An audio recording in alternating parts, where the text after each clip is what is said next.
আসসালামু আলাইকুম সবাইকে, welcome back to my channel. আশা করি যেখানে আছেন ভালো আছেন। আবারও চলে আসলাম আপনাদের মাঝে ছোট একটা ব্লগ নিয়ে। এখন আমি কিচেনে একটু হালকা রান্না করে দেন আমি কাজে যাবো। এখানে আমি বাসমতি সবজিটা দিয়ে দিলাম, এটা রেডিমেড সবজি। এখানে মটরশুঁটি, এই যে বুটটা দেখা যাচ্ছে, গাজর আর সিম মানে বটবটি আর কি, এটাই আছে, বেশি কিছু না। এখানে আমি বেগুন অর্ধেকটা ছিল ফ্রিজে, নষ্ট হয়ে যাবে। বেগুনটা আমি ভর্তা বানাবো রাখতেছি এর জন্য, তো এই জন্য সিদ্ধ দিয়ে মানে পুড়ে রাখছি। আর এখানে আমি ডাল নিলাম, কাঁচামরিচ পেঁয়াজ আছে। এখন আমি তেল দিব আর সামান্য পরিমাণ জিরা ফাঁকি, হলুদ মরিচের সামান্য পরিমাণ ফাঁকি দিয়ে আমি ডালটাকে একটু কষিয়ে দেন এখানে আমি সবজিটা অ্যাড করে দিব, কারণ আজকে আমি সবজি দিয়ে ডাল রান্না করবো। এটা হলো আমাদের ইফতারি, মা ছেলে ইফতারির জন্য আয়োজন। আর এটা খাবো আজকে পরোটা দিয়ে। তো প্রতিদিন ভাজা পোড়া করার আমার হাতে সময়ও থাকে না, শরীরটা আজকে 2-3 দিন ধরে সত্যি অনেক খারাপ। আর হাতে যেতে সময় বাসায় আসতে আসতে ইফতারির টাইম হয়ে যায়, আমি কোনো কিছু বানাতে পারি না। তার থেকে একটু হালকা পাতলা করে রাখি, এই আর কি। যেদিন আমার ছুটি থাকবে সেদিন আমি ভাজা পোড়া করবো। তো দেখতে থাকি তাহলে। এই তো আমি দিয়ে দিলাম তেল পরিমাণ মতো, সামান্য একটু লবণ, জিরা পাখি, দেন মরিচের পাখি, হলুদের পাখি, অল্প অল্প করে ছোটো 4 চামচে, আধা চামচের চেয়েও একটু কম করে দিয়েছি। কারণ যেহেতু এটা পরোটা দিয়ে খাওয়া হবে, বেশি মশলা দিয়ে খাওয়া যাবে না। এটা ইফতারির আইটেম বলে কথা। তো আমি মনে করি ইফতারির সময় সরি যত ঝাল মশলা কম খাওয়া যায়, আবার মুখেও স্বাদ লাগে না একটু হালকা না দিলে। সেই জন্য আমি অল্প অল্প করে সব কিছু দিয়েছি। এখানে আমি সবজিটা যে ভিজিয়ে রেখেছি, এখানে সবজিটা আমি অ্যাড করে দিচ্ছি। তো হাতে সময় নেই, ঝটপট করে রান্না করছি, কারণ আমার শরীরটা আজকে 2 দিন ধরে এতটা খারাপ কী বলবো। কালকে রাতে আমি এসে তাড়াতাড়ি করে ছেলেকে একটু খাওয়াই শুরু করছিলাম। আর পুরো রাতে 4-এর সময় আমি ভাত খাই না, পানি খেয়েছিলাম। তো যাই হোক, রোজা করি আলহামদুলিল্লাহ, মা ছেলে দুজনেই পার করছি। সবাই আমার ছেলের জন্য দোয়া করবেন। ও ছোটো মানুষ, স্কুল সারাদিন করে সে 5টা পর্যন্ত স্কুলে পড়ে, এক্সট্রা ক্লাস থাকে ওর। সে 5টার সময় বাসায় আসে, আলহামদুলিল্লাহ 5 ওয়াক্ত নামাজও পড়ে, রোজাও রাখে। একটা রোজাও আমার ছেলে ভাঙে নেই, আলহামদুলিল্লাহ সবগুলো রোজা রাখছে। আর আমি যতই বলি অসুস্থ তারপরে আলহামদুলিল্লাহ সবগুলি রোজা পার করছি। কারণ আমি ছোটোবেলা থেকে আমি যেমন রোজা থাকতাম, আমার ছেলেকেও আমি এভাবেই শিখিয়েছি রোজা রাখা। কারণ মানুষের তো সমস্যা থাকবে, অসুস্থ থাকবে 12 মাসই। আমার তো বলতে গেলে 12 মাসই অসুস্থ আমি থাকি, সেই জন্য যে রোজা রাখবো না তা তো হয় না। যদিও আমি বাইরে জব করি, বাসায় অনেক কাজ করতে হয়, তারপরেও সব কিছু মিলিয়ে আর দিনগুলো আল্লাহ পার করছে, শুকর আলহামদুলিল্লাহ ভালোভাবেই পার করছে।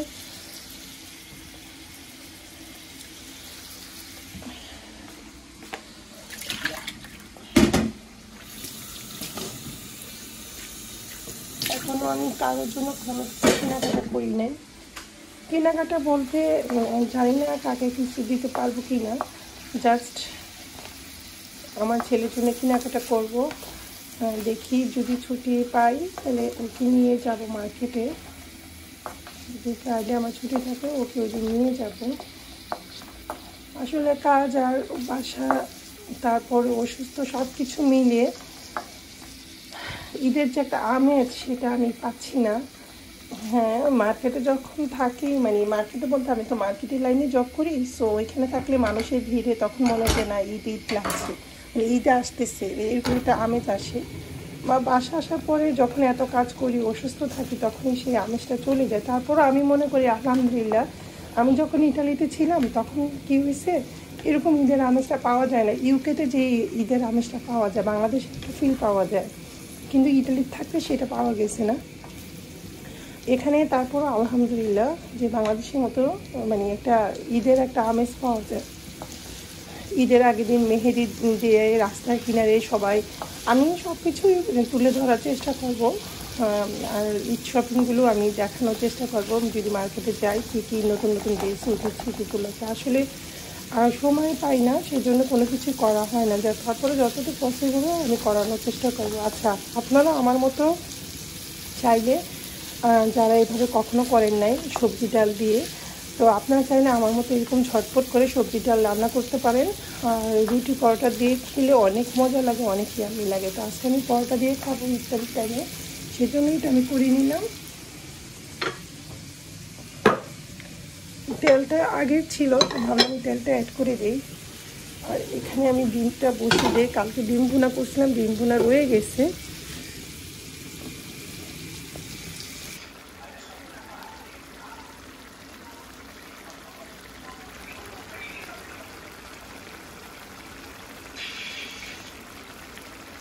এই তো ফাইনালি আমার সবজি রান্নাটা হয়ে গিয়েছে। আর এটা কিন্তু আমি সকালবেলা রান্না করে গিয়েছিলাম, লাস্ট ফিনিশিং আর দেখাতে পারি নাই, জলদি জলদি করে আমার রেডি হয়ে চলে যেতে হয়েছে। এখানে ডিম ভুনা আছে, ডাল চচ্চড়ি আছে, আর বেগুন পুরি রাখছিলাম, এটা ভর্তা বানাবো।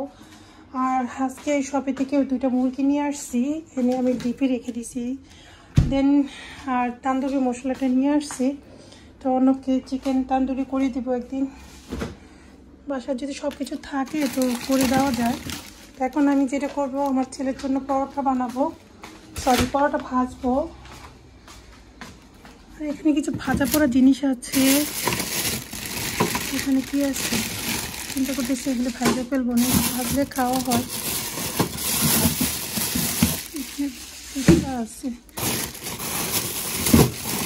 অনেক দিনের পরে আসি, দেখি এগুলো ভাইজে দিই আমার ছেলেকে কয়েকটা।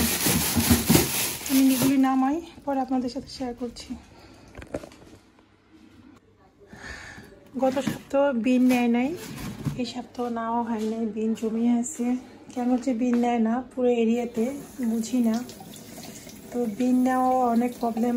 আমি কখনো জানতাম না যে ইউকের অবস্থা এরকম খারাপ হবে। আমি জানি না অন্য অন্য সিটিতে এরকম প্রবলেম আছে কি না, বাট আমাদের সিটিতে অনেক প্রবলেম হয়। আমি ইটালিতে কখনো দেখিনি এরকম, বাট ইউকেতে কি বলবো, কিছু বলার নাই আসলে। তো এখানে আমি পেঁয়াজ, লাল পেঁয়াজ কুচি নিয়েছি, সাথে আছে ধনিয়া পাতা, কাঁচামরিচ, পরিমাণ মতো সরিষা তেল দিয়েছি।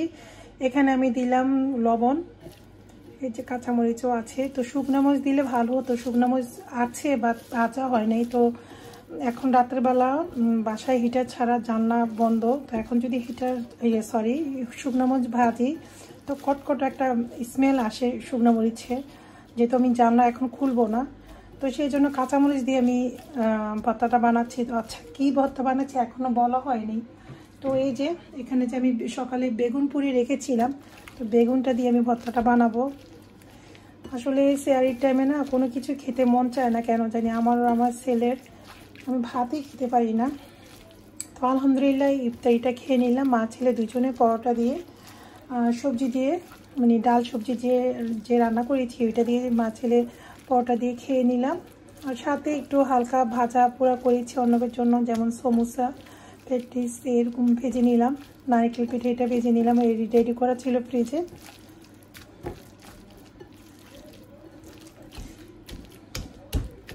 আসলে নিজে রান্না করে খেতে না মুখে টেস্টই পাই না, মনে হয় যে কেউ যদি একটু রান্না করে দিত মনে হয় খেলে মজা পেতাম, এরকম আর কি। তো যাই হোক, যেহেতু আমার রাত্রে হলে জ্বর উঠে, কোনো খাবারের হয় না, আজকে 2-3 দিন ধরে শরীরটা অনেক খারাপ, সেজন্য আগে আমি ইফতারি মানে খোলার পরে সাথে সাথে আগে আমি মেডিসিনটা খেয়ে নিলাম। এত প্রচণ্ড ব্যথা হচ্ছিলো, মেডিসিনটা খাওয়ার পরে দেন আমি মার্কিন নামাজটা পড়ে আমি মেডিসিনটা খেয়ে নিলাম, দেন তারপর আমি ইফতারিটা কমপ্লিট করছি। আলহামদুলিল্লাহ, দেখি আমি একটু খেয়ে দেখি কেমন হয়েছে। বিসমিল্লাহ। মজা হয়েছে, সব কিছু পারফেক্ট, জাস্ট একটু শুকনো মরিচটা দিলে সুন্দর একটা স্মেল আসতো, খেতে আর একটু মজা লাগতো। বাট আমার ছেলে তো শুকনো মরিচ খায় না, ঠিক আছে, দেখে আমি ইচ্ছা করে আরও করলাম না। তো এই ছিল আমাদের মা ছেলে দুজনের আয়োজন। ঢাকনা দিয়ে ঢেকে রাখি, ফেলে দেয়। তো শরীর খারাপ লাগে কারণ ঈদের সিজন তো অনেক বিজি থাকে সব, জানিনি তো মার্কেটের অবস্থা, যেহেতু আমি মার্কেটের লাইনে জব করি, সো অনেক বিজি থাকে। আমি এখনো পর্যন্ত আমার ছেলের জন্য করতে পারি নাই, যদি ফ্রাইডেতে ছুটি দেয় আমাকে চেষ্টা করবো, সাপ্তাহিক ছুটি তো আমি ফ্রাইডেতে নেই, যদি আমার কালকেও কাজে যেতে হবে, যদি আমার ফ্রাইডেতে ছুটি দেয় তাহলে ইচ্ছা আছে ছেলের জন্য একটু প্যান্ট ট্যান্ট কেনার। ওর জন্য একটা পাঞ্জাবি নেওয়া হয়েছে, লং পাঞ্জাবি। আতর কিনলাম ছেলের জন্য, 2টা পাঞ্জাবি কিনছে, একটা ওর নামাজ পড়ার জন্য, এসব তারাবি পড়ে, তো ওইটার জন্য একটা কিনা হয়েছে। ওইটা অলরেডি নতুনটা দিয়ে ও নামাজ পড়া শুরু করছে, আরেকটা কালকে কিনে নিয়ে আসছি। তো আমি আবার আমার নিজের জন্য কিছুই কেনাকাটা করি নাই, আর মনে হয় না যে কিছু কিনবো, কারণ সময়ও নাই, ধৈর্যও নাই, আর ভালো লাগছে না। যদি ইমার্জেন্সি কোনো কিছু দরকার লাগে তাহলে পরে কিনা যাবে, বা আমার শোরুম থেকে কোনো ড্রেস আনা যাবে, বাট এত ইন্টারেস্ট নাই কেন জানি এবছর মন চাচ্ছে না নিজের জন্য কিছু কিনি। আসলে এত ব্যস্ত থাকে শরীর, মন মানসিক সবসময় খারাপ থাকে, সব কিছু বিনিময় না কোনো কিছু ভালো লাগে না কেন জানি কোনো নিজের জন্য কিছু করতে। তারপরও আমি মনে করি প্রত্যেকটি মেয়েরই নিজের জন্য কিছু না কিছু করা উচিত, কারণ বছরে একটা